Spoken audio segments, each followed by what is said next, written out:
Well, hello everyone. Welcome to our Sustainable Wine webinar discussion about the Sustainable Vineyard and what that means to us.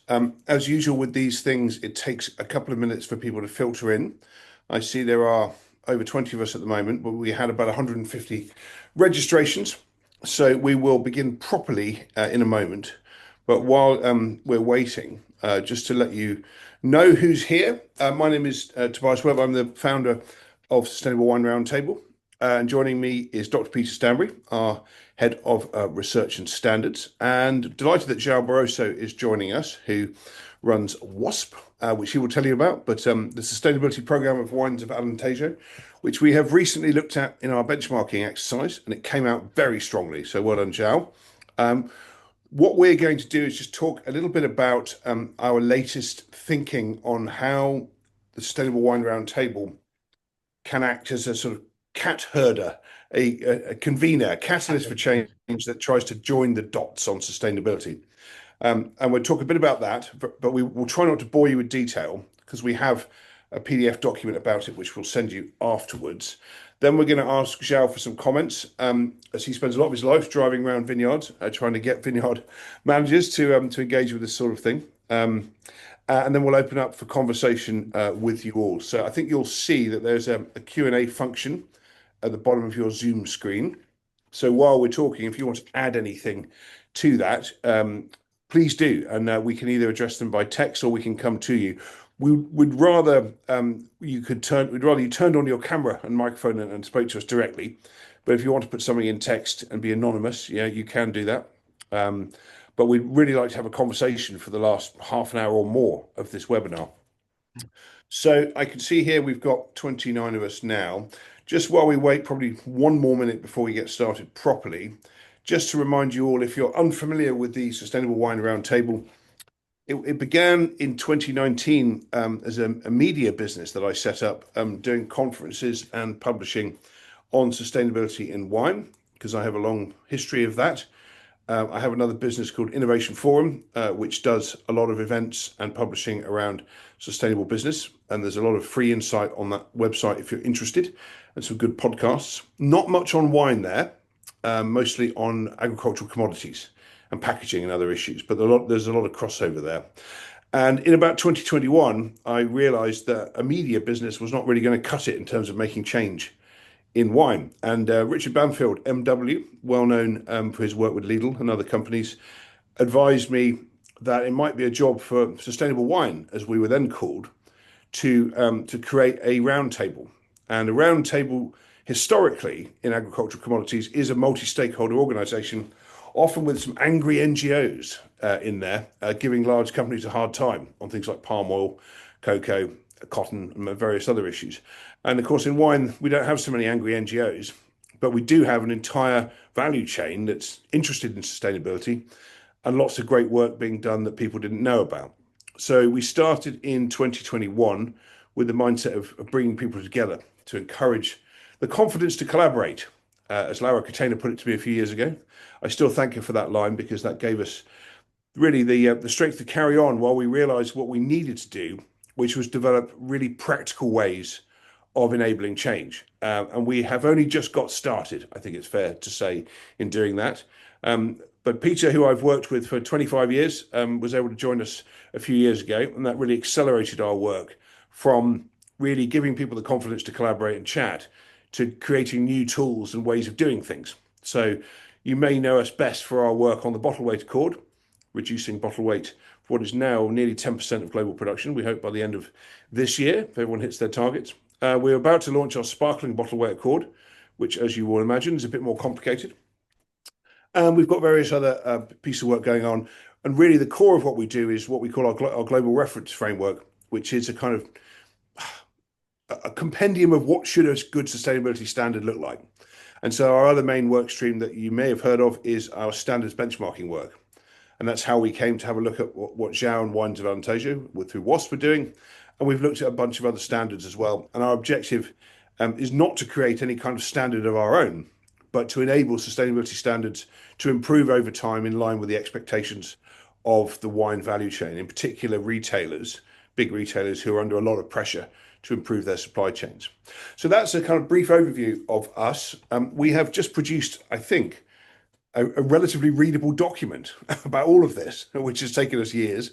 And that will be sent to you in the next few days, along with the PDF that describes this work in more detail and a recording. And on this work, the Sustainable Vineyard, Peter and I and Delaney and colleagues have spent about 2 years, maybe 2.5 years, discussing how we could enable change. And that's why it's great to have João here, because he's at the other end of the chain from us, engaging farmers, and we sit as this multi-stakeholder collaborative initiative, globally minded, trying to work out how we join the dots. How do we help the farmers that João works with sell more, better wine? And we realized that we could not have two parallel programs on viticulture and on labour standards at the same time, because they're all working on the same farms, or the issues are all in the same farms. So with feedback from our members, we realized we needed to allow both things to happen, or to try and enable both things to happen, i.e. improvements, without creating too much bureaucracy. And we all know that farmers struggle with all sorts of demands for paperwork, and our mission is to try and join the dots a bit here and help everyone understand what best practice looks like. So on that note, I shall turn over to Peter to talk through briefly a bit more about what we're trying to do. And I just emphasize this is a draft approach. It's one that was been refined in consultation with our members, and we're beginning a process to see where this leads, but it is not a defined, not every single I has been dotted or T being crossed here. This is an approach that we think is going to work, but we will be evaluating it and developing it over time. So Peter, over to you to give us a bit more detail on it before I ask João for his comments. And just while you're hearing all of this, please do use the Q&A function and add your comments and questions, because we'd really like to hear what you think in the second half of this. Peter. Oh, thanks, Toby. Yeah, I mean, I think it's important to stress that this is not a new departure for us with this Sustainable Vineyard. It's a way of seeing existing work streams as actually representing two sides of the same process. Just to sort of go back a few steps, as most people here will know, or some of you may know, that we've had two sort of strands of activity. One has been looking at viticultural practices within the vineyard, and that emerged from a piece of work we did a couple of years ago, which in turn was driven by a number of our large grower members saying, how do we, over time, gradually reduce the use of chemicals within the vineyard? But obviously, from the work on standards benchmarking, we know that there's also issues in the vineyard around carbon reduction, about energy efficiency, around waste, around water management. So that's a stream of work that we've been looking at for some time. And then on the other side, there's the work we've been doing in the space of labour standards. As most of you will know, there have been various exposés within the wine sector, for example, in Bordeaux, in Champagne, in Langres, northern Italy, which has demonstrated that the sort of labour issues, modern slavery, bad accommodation, bad pay, the issues that we've seen in other sectors are also manifesting in wine. So we got these two work streams that were action areas, as we call them, that were together, and through various conversations with, for example, people like Jim White at Cloudy Bay, with the guys at CIVB in Bordeaux, who we were with just before Christmas. So actually, if you have two work streams, the risk is that actually we end up making more of a problem that we're actually trying to solve.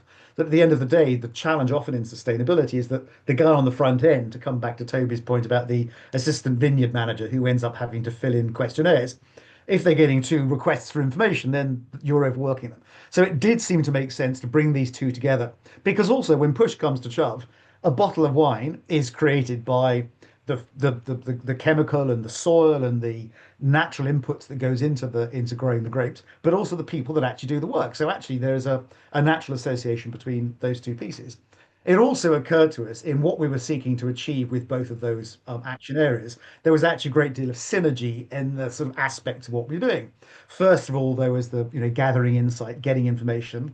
Secondly, was around development of toolkits, and thirdly, being able to talk about it. So for all of those reasons, it made sense to bring it together. So to talk in a bit more detail about is what does that actually mean we're doing? The first thing is is getting insight. And, we've gone around. Are we doing a questionnaire? Are we talking about data? All of which end up being bad words because it immediately makes people think I'm going to have to spend more time at my desk filling in some damn full form. So we're really, really aware of that, and that really was one of the key reasons for bringing this together. So we've developed what we're calling the Sustainable Vineyard Practice Survey.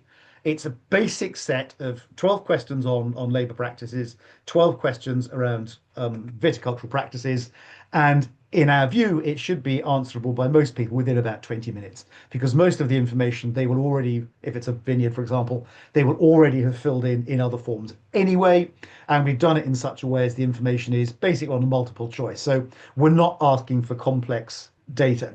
Also, because we're not looking for data at the level of compliance, we're not looking to be able to say, right, you have got to the level which qualifies you for audit to a particular standard or whatever it might be. The information we're seeking to gather is so that we can take the temperature of how practices are in different things. How are different vineyards in different parts of the world? What is their maturity in terms of being able to understand and manage labor issues? How are practices developing, for example, in carbon measuring and reduction? What's going on in practices in terms of perhaps moving from use of synthetic pesticides to IPM, whatever it might be. So we want information, insight, in order that we can then say, for the interest as a whole, here is how things are developing and how that's developing differentially in different parts of the world. So the aim is not to be data heavy. It's not in order that people can then say, I have complied with X or Y.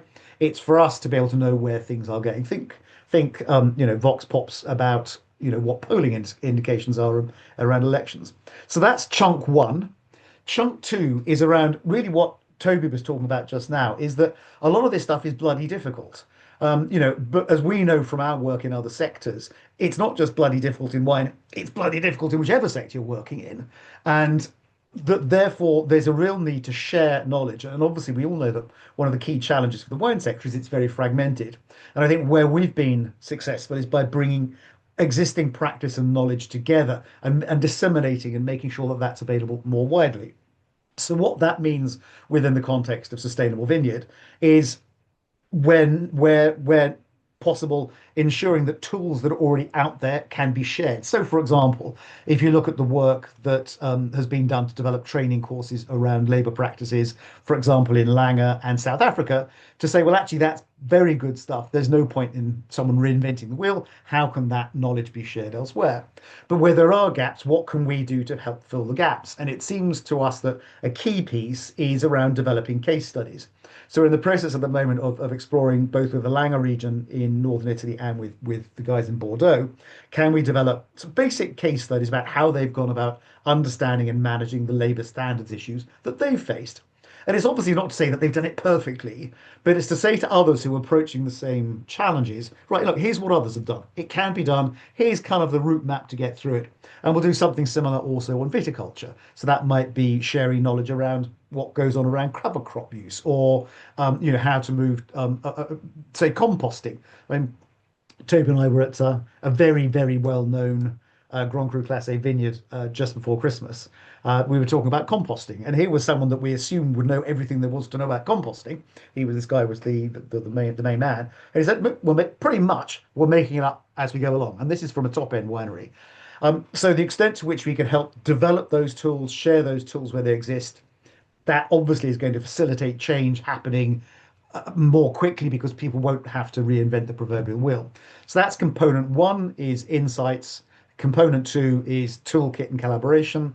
And the third is around being able to disseminate that understanding. I mean, again, vehicles like this, webinars that we're able to do like this, are incredibly useful vehicles to be able to say, look, this is actually what's going on. Here is what others are doing. Here's how you can learn. But I think there's also, we think, a bigger piece that we can do here, which is about what we're calling the Sustainable Vineyard Barometer. So over time, something that says, right, here is what's going on in different parts of the world. And then as we do it annually with an annual survey approach, we'll be able to say, this is how it's changing. This is how we are seeing, for example, a change in the use of synthetic fertilizers, or we're seeing greater focus on engaging supplier companies to vineyards around understanding where they get their workers from.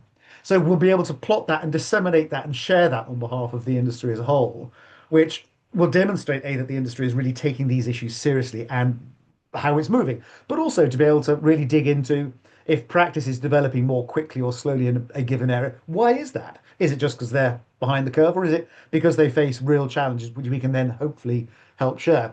So that's really the overarching aim of what we're trying to do, and the individual activities that will be taken within that.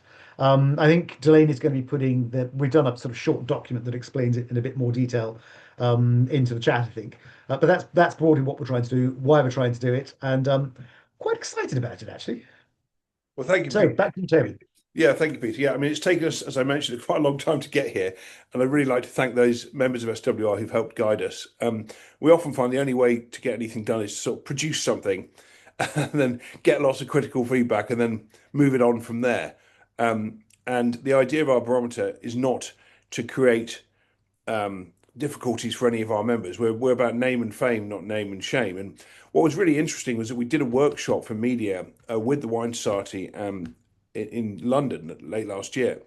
And I was very worried about it because I thought the media will jump on this. Any excuse to claim bad practices in supply chains, the media will do that. Now, I was thinking more about some of the mainstream media who came, and actually, along with the trade press, there was a very, very supportive response. And we're looking at doing another one of these workshops in a few months in Bordeaux. And it just goes to show that the wine media, the wine stakeholders, are looking for good stories. They're looking to hear about better practice. Wine is all about stories. You know, it's the only product, one of the few products, if not the only I can think of, that has traceability on the bottle. You know, unless it's from a co-op, which is pretty close to traceability. Nothing else has that really. Not much else I can think of other than artisanal coffee that maybe has the coffee maker's details or the coffee grower's details on it. So, you know, wine thrives on stories. It needs them. And I think the world's hungry for stories of better practice. And that's really what our objective is about. It's not greenwashing. You know, we're not here to say bad things are good things. And there's enough good practice around that we think we can credibly discuss those examples and share trends and give everyone some good news about how progress can be made on these very, very difficult issues. So, João, what do you think about all this? And I have some follow-up questions for you as well about, you know, how you engage the growers you work with on these issues. But yeah, initial thoughts and responses, and also if you want to say a couple of words about what you do, for those who don't know, that'd be great. Ciao. Sure, sure. So, thanks again for the invitation. It's always good to be around this kind of like-minded forums. So, my name is João Barroso. I head the sustainability department for a regional wine growing commission at UC in Appellation in Portugal. The region is called Alentejo. It's the biggest wine region in Portugal, but it's a 0.3% planted vineyard area worldwide. So we represent a very small amount of vineyard, although the Portuguese love to say we're the biggest region in the country. They tend to forget that Portugal is a very small country. But indeed, we have a very small representation worldwide. But then, having said that, around 10, 11 years ago, this project was launched. I headed it from the start, and we were, fortunate enough to have a group of producers extremely committed to these best practices, extremely committed to basically to the salvation of their own business, because Alentejo is a region that has been, for the last decade or actually a bit more, already experienced severe weather. So climate change is here, climate change is real. We've been having heat waves every 2, 3 years. In fact, last year we had an extremely, and I say this extremely in a euphemistic way, obviously, an extremely interesting heat wave, because it was exactly what the predictions for the next 30 years talking about. They were there in that moment in time, which is basically a very prolonged one. So usually a heat wave in our current standards should go for around 2, 3 days, with temperatures around, in the case of Alentejo, 40 plus degrees during the day, and maybe around 23, 24, which is already tropical nights at nighttime. But the fact was, last year we had 3 heat waves in the same summer, and one of these lasted for almost 10 days. And it was 10 days of 45 degrees maximum with 28 degrees temperature nighttime, which means we had an apparent temperature of almost 60 degrees in the soil in some days of that continuous period. And so indeed, this has been happening, and this has been happening for a while. Drought is also something that it's very familiar to the region, and so with a lot of vision, 11 years ago, at the time, the management of the Regional Wine Growing Commission decided to do something that was actually not that, and we then go back to this kind of forums of benchmark and knowledge sharing, which was create a sustainability program, as others already existed. California, particularly New World countries, California, New Zealand, Chile, Australia, South Africa. And so indeed, and using pretty much Peter's words, we did not reinvent the wheel. We went to see what was out there that was, interested, that was actually adaptable to our own region, to our own endophthalmic problems. And so particularly Chile and California were two regions that we were very impressed with. We approached them, we became friends, we knowledge share, we visit each other, and this grew a lot of critical mass in order to allow to, through practical examples and through innovative strategies and tools, to engage with producers in the region. And obviously then one must acknowledge the vision and the open-mindedness of producers, because I think that one of the problems we as human beings have, we are an animal of habits. We get used to stuff and we get stuck in our habits, and to change habits, to change modus operandi, to change ways of thinking and doing is often not that easy. And so indeed you do need to have a fairly good amount of open-mindedness to be able to, from one day to the other, see some alien dude that talks weird and speaks weird and thinks weird, to tell you maybe you should, try something different. Because bear also in mind, 10 years ago, 15 years ago, when some of these first programs started, I'm thinking about Lodi, I'm thinking about New Zealand. You didn't talk about sustainability, you didn't talk about early sustainable development at all. These are fashion words. In fact, sustainability is a very fashionable, tiring, used word that's been going on in a sexy way for the last 5 years. I'm an environmental engineer. I've been working with this concept for almost 25 years now, and I know things were not like that 10, 15 years ago. So when you come with this approach, talking about something that at the time did not have that much of a perceived added value, at least in terms of trade and consumers, was indeed something courageous to be done by some of these producers. But fortunately enough, things went really well. The sustainability agenda kind of picked up, because if you really look at the graphs of emissions, of destruction of biodiversity, carbon emissions, whatever, they're just going up, up, up, up, up, up, up. So the world is really not doing, they're still not catching up. But in fact, this industry, and I don't get tired of saying this in every forum I go to, be that over wine or not, this is probably the only industry that is really well organized, that has lots of sustainability programs all around, that people share knowledge, that it has an organization that aggregates all these stakeholders, like the supermarkets, the universities, big producers, programs. And so indeed, this industry knows the problem because we face it, right? The vineyard is probably the most delicate plant in a climate change context. And so indeed, we have to do it. Otherwise, we're not going to have grapes to make wine. And so all of this created, so to speak, the perfect storm for, in our small case of Alentejo, we are a regional program, so we're not national. We only occupy of this region of Alentejo. But indeed, with time, we became, and as Toby and Peter mentioned,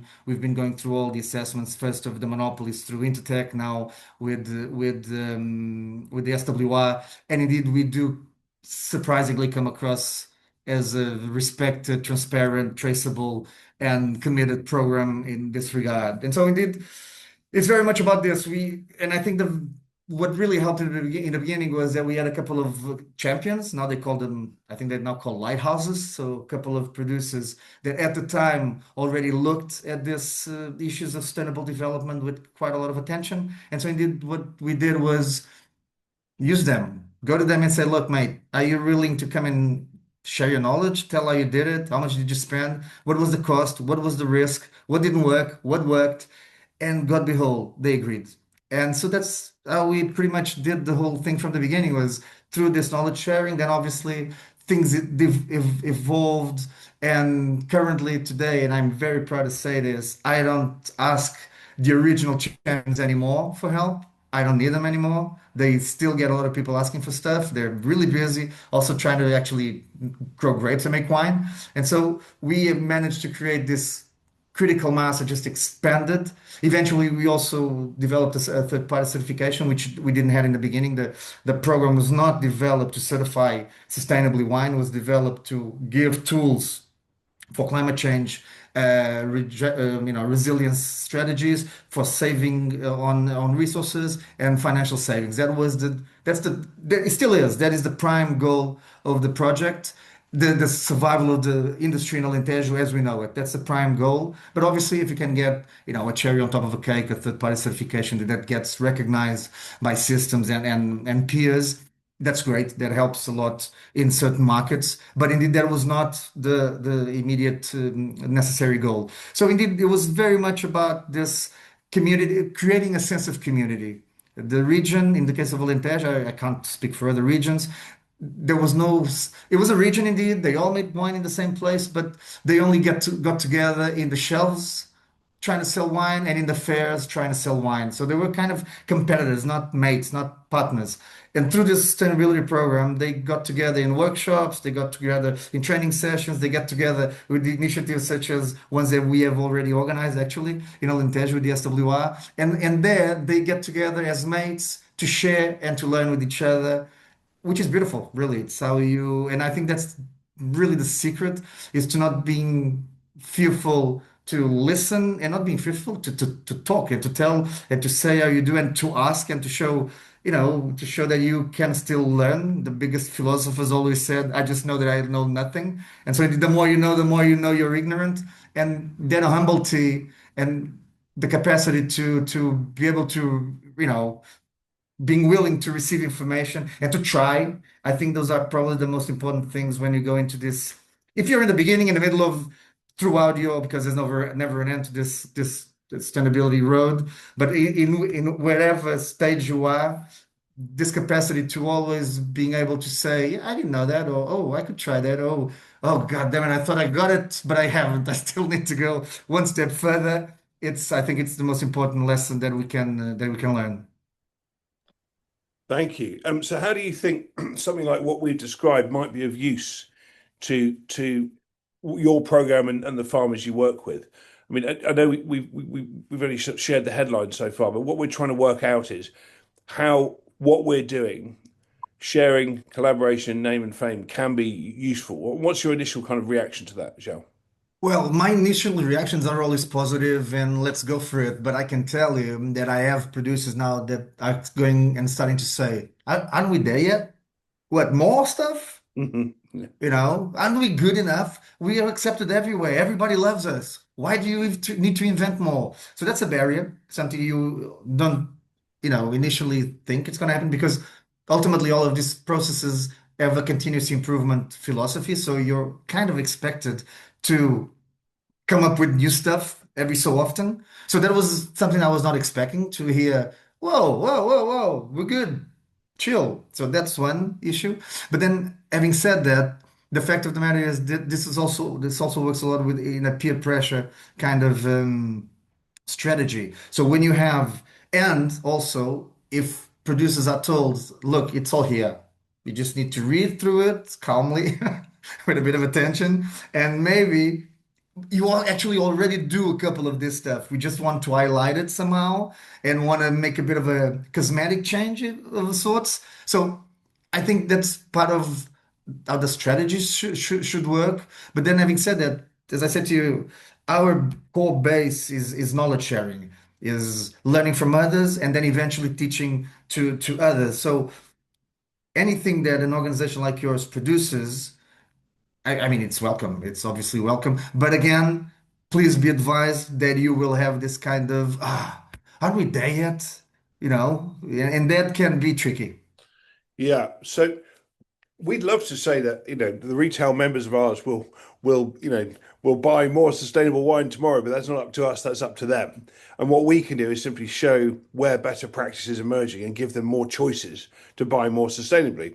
And Peter, I think you saw recently in some of the research we did for our sparkling bottle weight report that finally the myth of the ethical consumer maybe changing, and we're starting to see more Yeah. desire for more sustainable products at a larger scale than we've seen before. Yeah. And I just wonder if that's going to be a key driver in the coming years.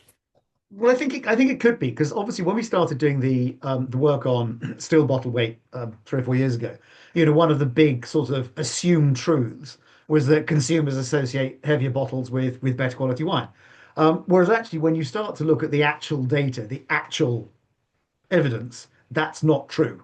Yes, there are certain demographics in certain markets for whom a heavy bottle is associated with better quality wine.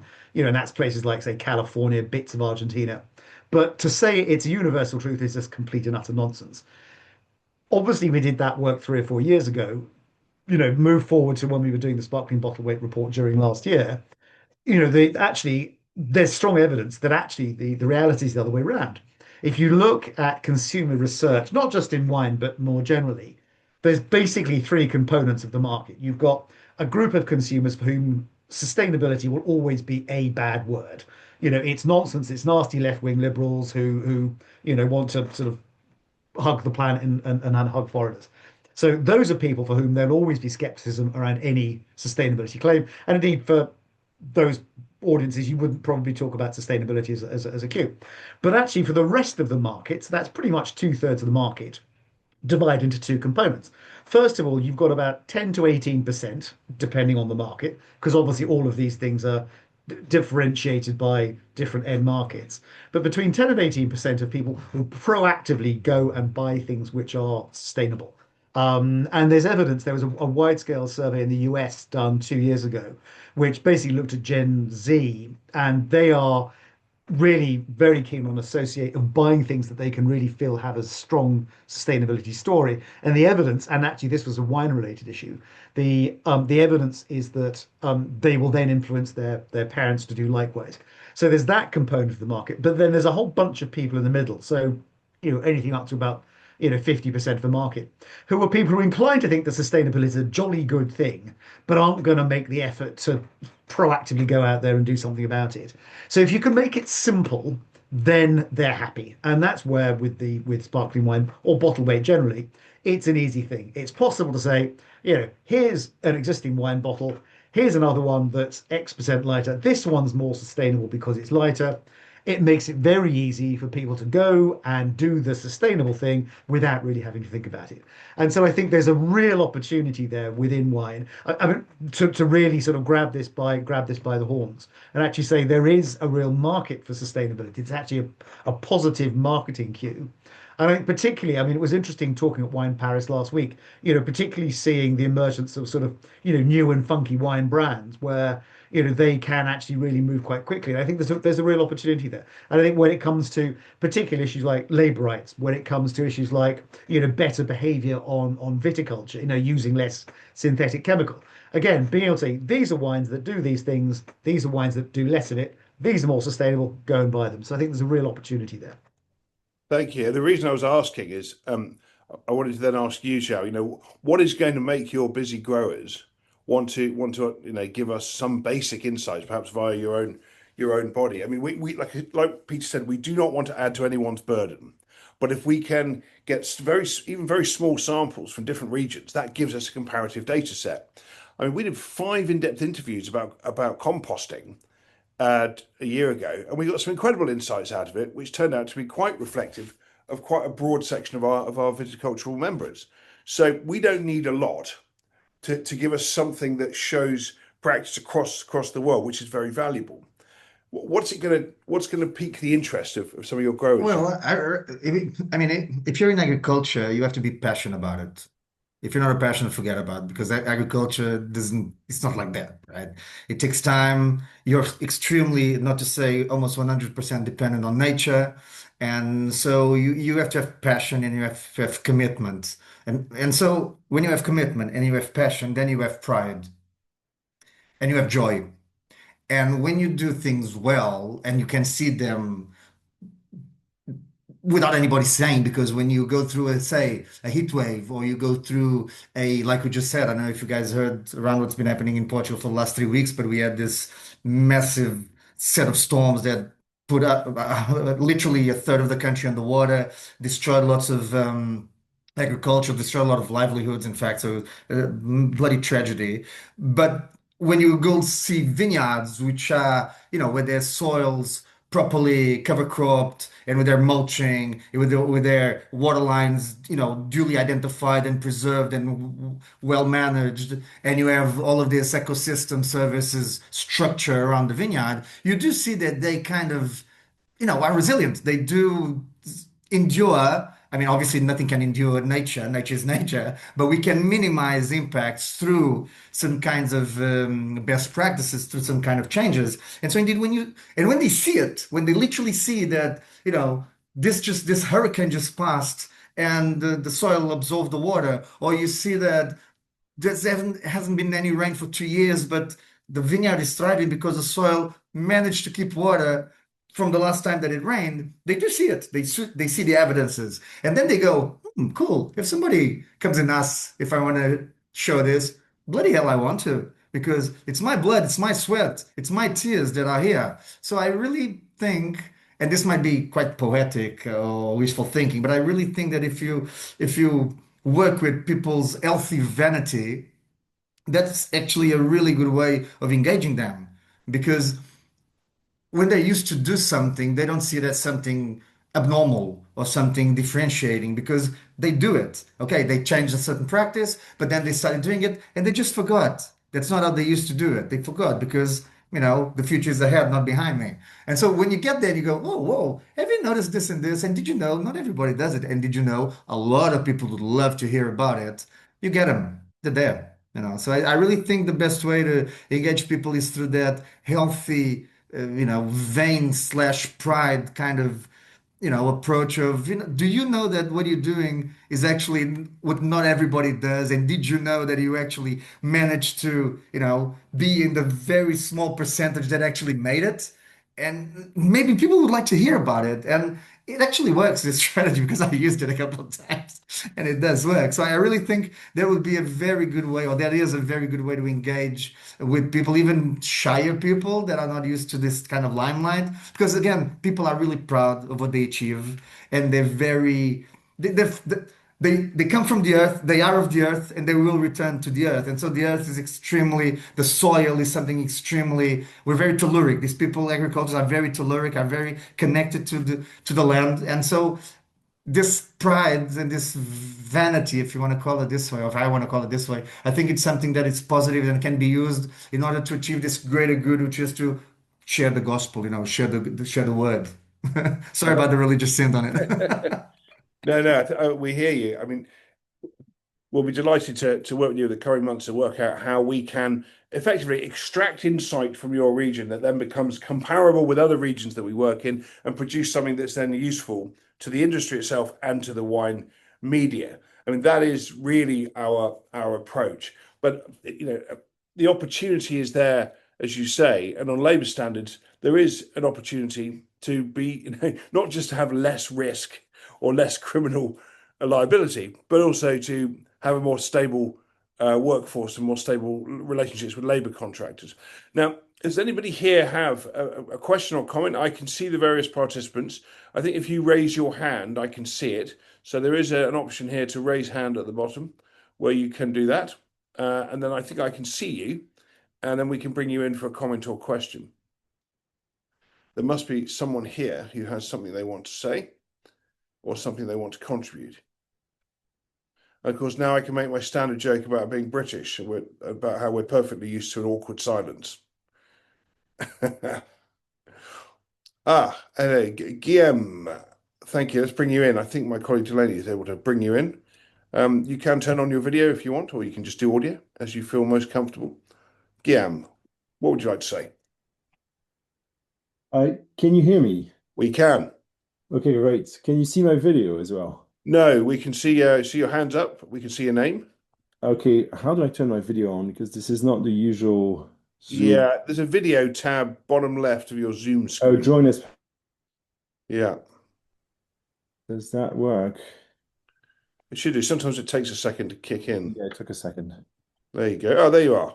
Good to see you, sir. Hello, everyone. Can you tell us who you are If you could refrain yourself from an extended monologue, that would be appreciated.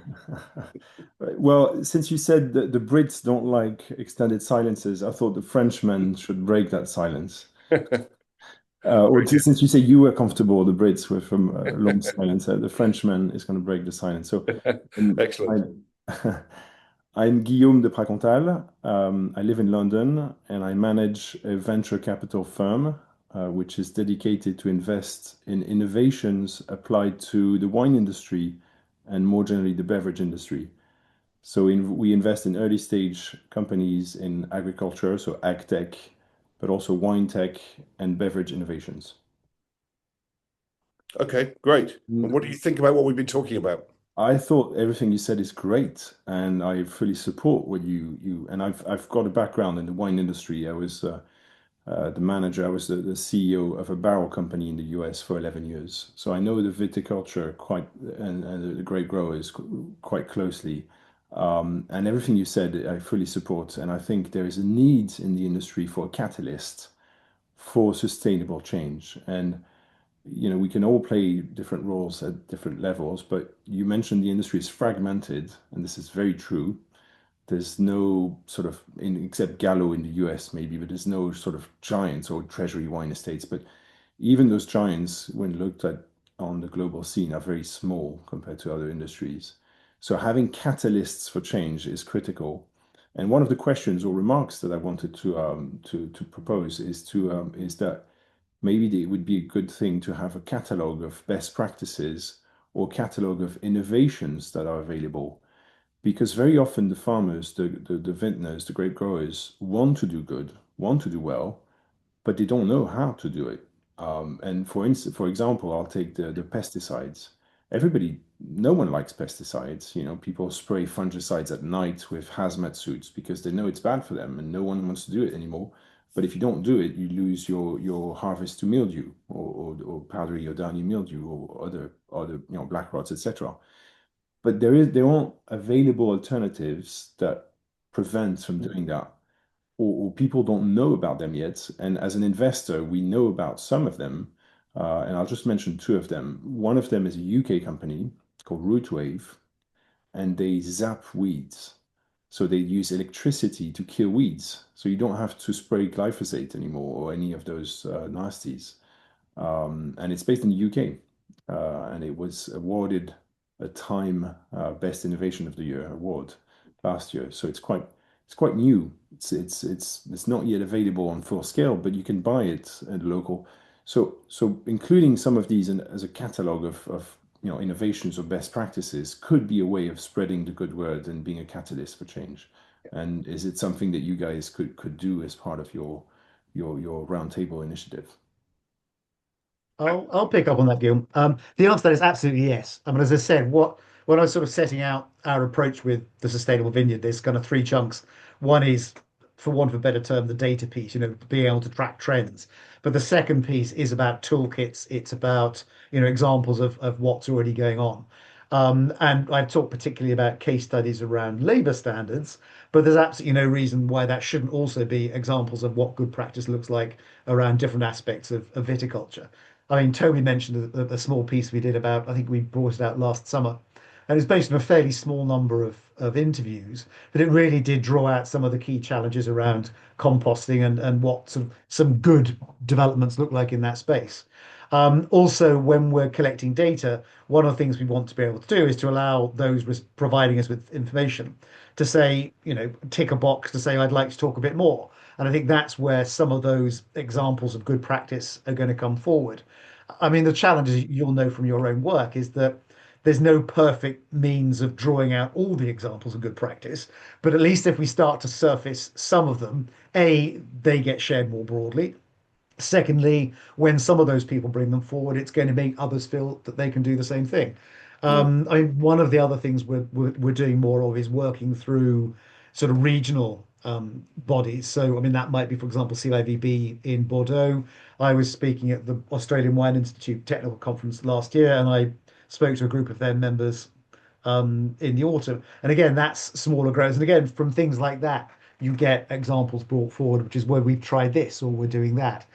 So it's necessarily a slow process, and it will always be slightly. It's never going to be fully efficient. But I think that's what we want to do with that second leg of the stool, to really try and say, let's find out where good practice exists. How can But that be shared? but would you go beyond? I understand the survey part and the Mm. best practices that sort of Yeah. grounds up, sort of bottoms up.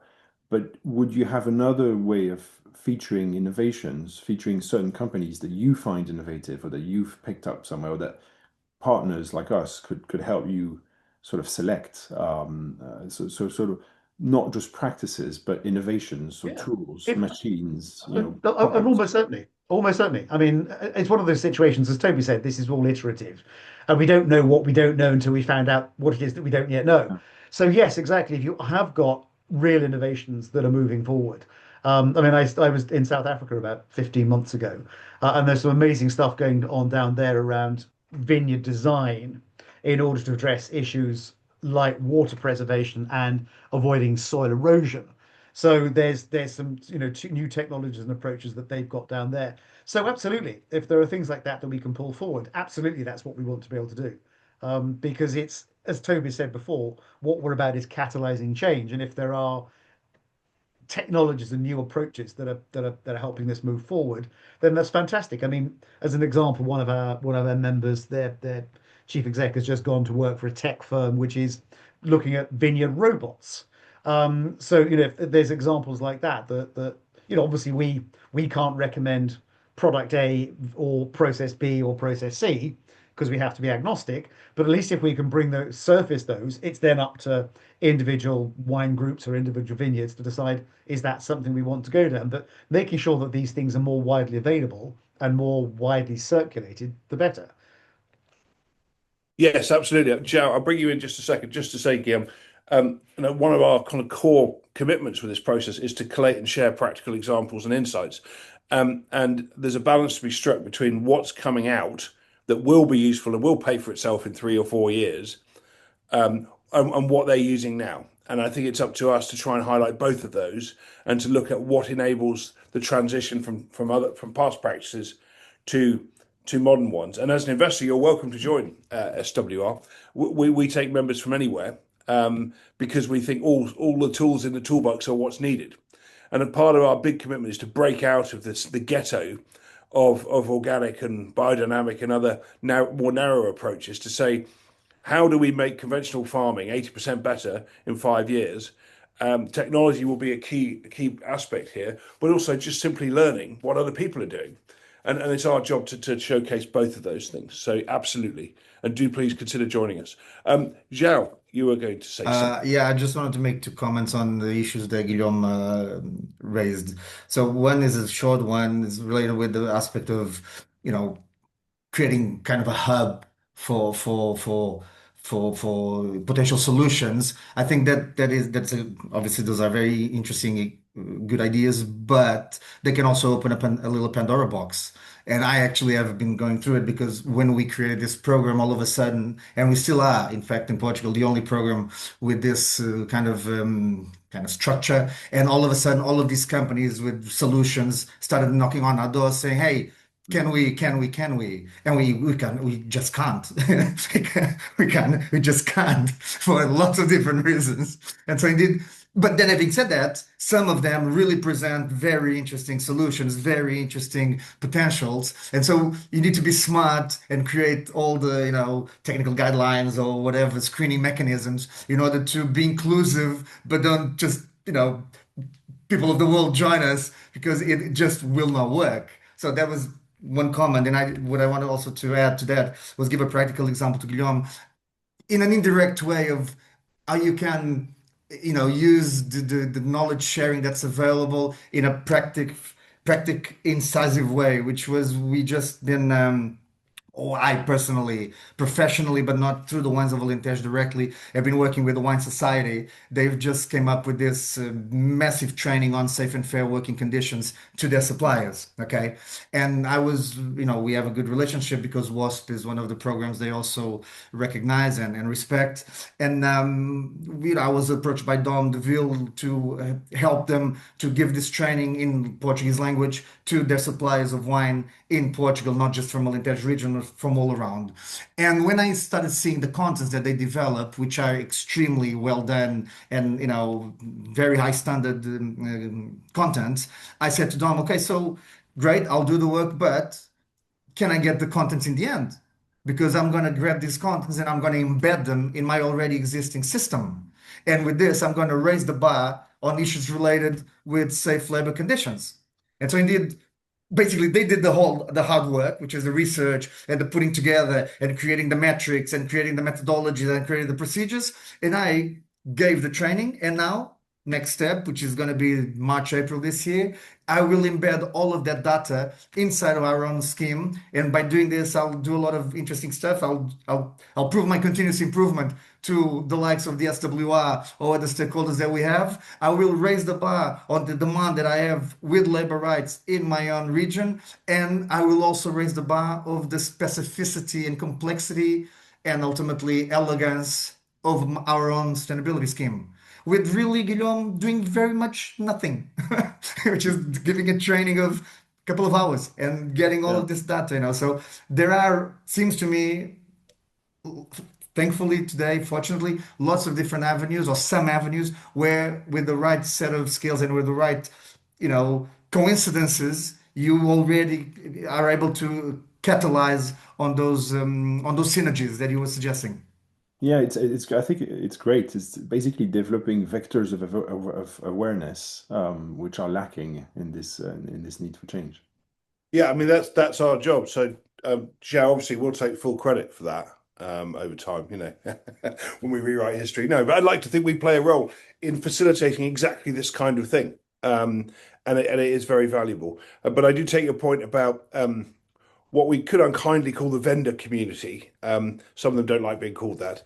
And I was on cotton farms in India about a year and a half ago. 7 different salespeople turned up on motorbikes with chemical solutions in one day. And that was, and these are some of the poorest farmers in the world. Everyone's selling something to farmers. I mean, I think for us is we have a little barrier to entry called membership fees, which does sort of root out some of the wheat from the chaff, so to speak. But our fees for startups are pretty low.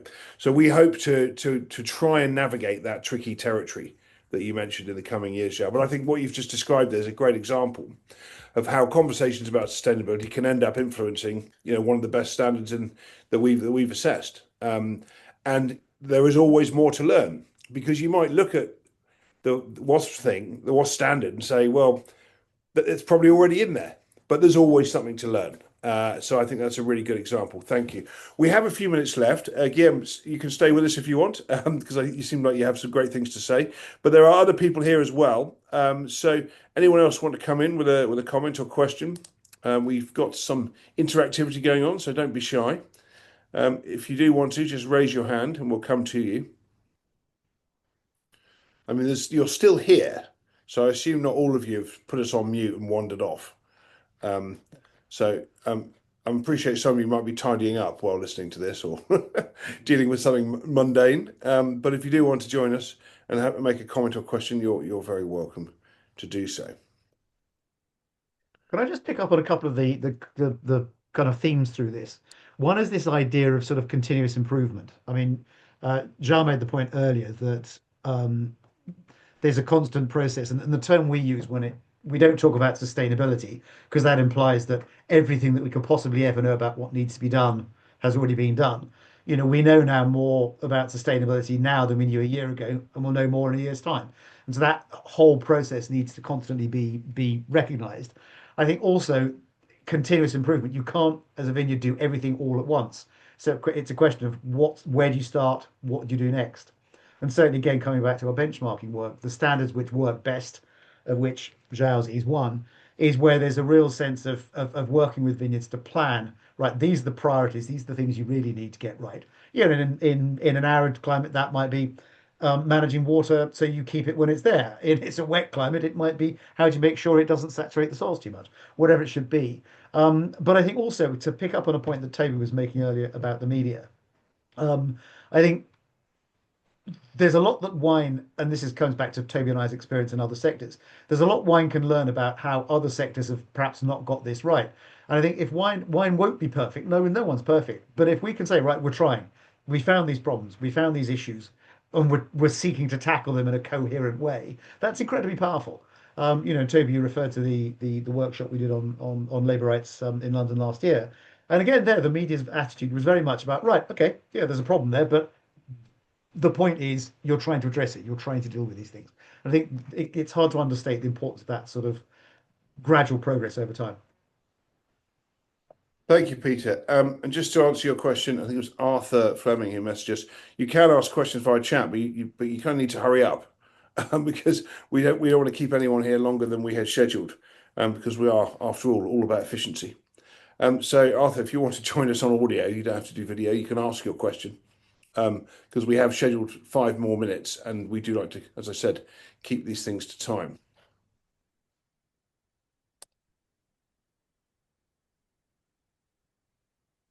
Okay. Well, not heard back. So we've got another 5 minutes or so. I mean, I always have more questions for you, Shao. But here we go. Here's one from Jeannie Falconer. So let me just read this out in case you can't all see it. Jeannie says, I'm the owner of a 35-year-old small vineyard, which I took over 20 years ago. It was a vertical learning curve from the beginning. I like that, vertical learning curve. That's one management consultants will steal in the future, I fear. At the beginning, but my guiding principle has always been to tread as lightly as possible on the ground. We have tried all sorts of things, including mulching with slate. Oh, that's an interesting one. Happened to have quite a bit, but had a bit of a disaster when moving. I'm not sure if I'm interpreting your words correctly, Jeannie. Wood chip, major effort. Best has been sheep wool. Interested on the views. We are interested in smaller vineyards. We have members of SWR who are, I think, 1 or 2 hectares. And so we're always delighted to hear from them because, they can look out the window and see their land. And I think that's an incredibly valuable insight some of the times. I've heard about the sheep wool innovation of using sheep wool on in between the rows, I think. That's the sort of innovation, if it's available and viable for our members, we'd be delighted to discuss. Under the rows, sorry. Yes, I clearly have. Can I just pick up on that? Go ahead, I think it's small vineyards are the key. I think someone made the point earlier that, if you look at something like cocoa, if you've got Mars, Mondelez, and Nestle in the room, you've got 85% of the world's chocolate market. The biggest winemaker is Gallo, and they're 3%. The real risk with something like this is that you end up with the bigger producers, the bigger groups are able to say, we can do sustainability because we can afford to hire a team to do it for us, to fill in the questionnaires, blah, blah, blah. If we can't include what goes on with smallholder farmers, Jeannie, people like you, we're completely missing the point. We are failing unless we can include you in what's going on. Obviously, the challenge there always is, how do we find them? Which is why, for example, from our perspective, working through regional bodies is quite helpful because, of course, they know those organizations much better. One is at the Australian thing in the summer. There were very small vineyards were in the audience of the various sessions that I was speaking at. And people were able to come up and raise the questions afterwards. So unless we're able to do things that help those smaller vineyards, we are doing the wrong thing. Thank you, Peter. Well said. And we're almost out of time, but thank you, Arthur, for your comment in the chat about the bottle weight accord. We're quite pleased with that, and that happened very quickly. In sustainability terms, very quickly. And a lot of that was down to Peter's fantastic work and research. So thank you, Peter, for that. Do keep an eye out for our sparkling bottle weight accord coming out very soon. Because that will be more of the same, but for the sparkling market. João, you wanted to say something? We have 2 minutes, so I'll take 30 seconds. Sure. I really think that one of the main aspects that I think it's also highly disregarded with regards to this whole discussion, particularly with regards to the catalyzing, is what kind of organizations can catalyze. And I really think that regional wine associations could have a major role there and are often disregarded. either because they don't want to have that responsibility, or they don't have the capacity to, or because nobody remembers of them. So in our case, in Alentejo, that's exactly what it is. It's a DOC, it's the Appellation Management Organization that catalyzed the whole region because the group was already there. The group is formed. So you just need to work from within and create an implosion of some sort. And I really think that part of the future needs to be to engage, say, for instance, the SWR, to try to engage more and more with appellations, with these associations, because that's where you get the big, the small, and the medium-sized producers. So I'll leave you with that. That's exactly our intention. But I mean, it's easier said than done, but we're working towards it. And Call the approaches me. Call me. Anytime. You're going to regret saying that. We do that anyway, but we'll do it more. Peter, closing comment to you because we are due to finish. I mean, I think it is I mean, Toby's used the expression a number of occasions. It's about catalyzing change. And for us as an internationally based organization, it's very difficult to engage with everyone. But if we can work through the Joãos of the world, the CIBBs of the world, the Wine Australias of the world, the Wines of Argentinas of the world, who've got those links, who already do some of that networking, so we can be able to bring up what good practice is going on, to come back to Guillaume's point, what good practice seems to be working, but also make sure that understanding of what the pressures are, what the agenda is globally, that can feed down as well. So we feel that this approach, approach on the sustainable vineyard is going to be the catalyst to make that happen. Thank you, Peter. It's a good note to close on. Arthur just asked for our contact details. I'm just going to put them in the chat because we're all overwhelmed with emails, I know. And if you're not signed up to the SWR, you can go on our website. It's been traditionally quite difficult, unfortunately, an oversight on our part, to submit your email address to us. But there's my email and Peter's email. João, I think we might put his own in as well. João, do you want to do that before we close? You will be able to, or if you can't already, you'll be able to sign up on our website pretty easily for our updates. Now, we have your details anyway because you signed up for this webinar. So we will send you various bits of information, a recording of this, the PDF about what we're doing. And then in a couple of days' time, there'll be a short overview document of what SWR is trying to do. And we actually have a 2030 strategy we've written a year or so ago to try and guide us. We're happy to share anything you want, and I commend to you to go to look at the WASP program and Wines of Alentejo and to browse swroundtable.org. If you look in the archive there, there's 100 or 200 podcasts, interviews going back about 10 or 15 years before we even started that I used to do for fun, talking to winemakers and viticulturists about sustainability. So there's a lot on swroundtable.org. I thank you all for your comments. Stephen Skelton, thank you for yours. Fully acknowledge the cost and logistics challenge for smallholders. Unfortunately, a dance as old as time itself, but one that we hope we can make a dent in the coming years. So thank you all. We'll be in touch, and we'll look forward to seeing you all again on another webinar, and hopefully in a vineyard or with a glass of wine sometime. So thank you all again. Coming to the vineyard near you. Goodbye for now. Bye-bye. Bye, everyone. Thank you.